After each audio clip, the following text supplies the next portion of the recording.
Now that was a definitive ending.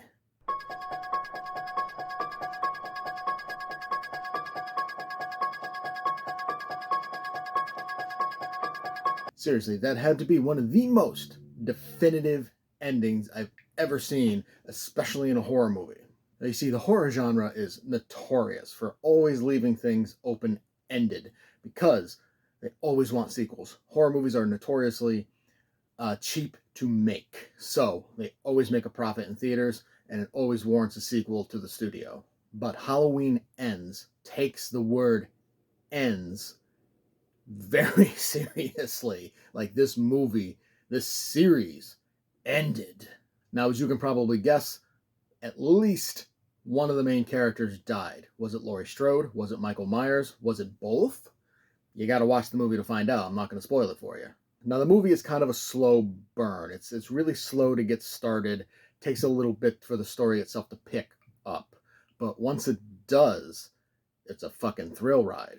Like, it's not as exciting as Halloween Kills, but the interesting twist that happens in, like, the probably last third of the movie, I think, probably happens about in the middle, I would say. That twist, very good.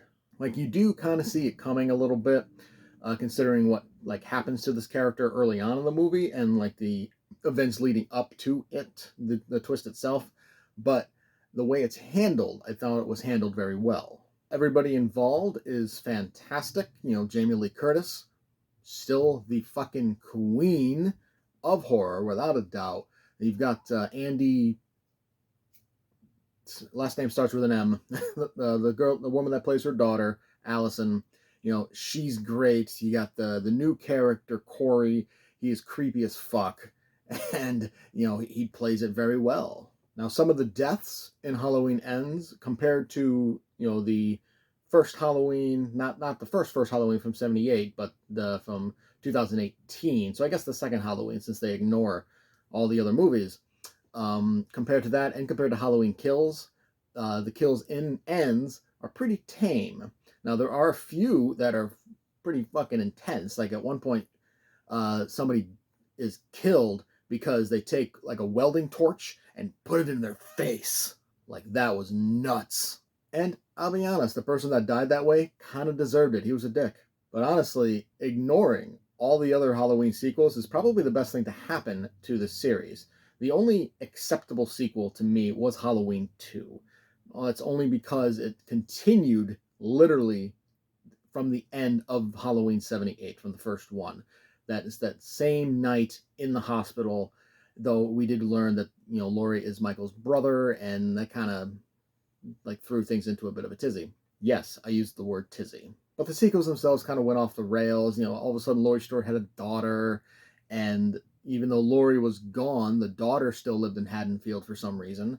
And it was just, most of the series after 2 really didn't make sense. And the Rob Zombie movies, the first one's pretty good in its own right. The second one, he went a little overboard, I think. But they didn't really need to happen. So ignoring everything was the best thing to happen to this series. And I think one of my favorite things about Halloween Ends is it's something very subtle, but it's the deterioration of Michael Myers' mask. You know, this mask is over 40 years old. It's been burnt, as evidenced in the 2018 Halloween.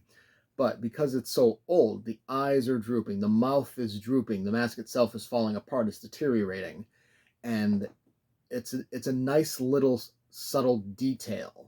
And of course, the score, done by the man himself, John Carpenter, his son Cody, and some other guy, it's amazing. You know, John Carpenter is still a fucking master at scoring movies. I wish he would do more. At the end of the day, Halloween Ends it's the perfect ending to the Halloween series because it is so definitive, because it is a legit ending. There really is no going back from this ending.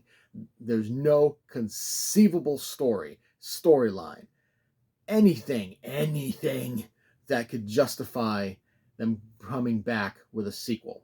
And even though this movie is obviously nowhere near as good as the original Halloween 78, it's not as good as Halloween 2018, and I feel like it is like a step below Halloween Kills, this is still a good horror movie. It's an acceptable entry into the Halloween franchise. I give Halloween Ends a B+.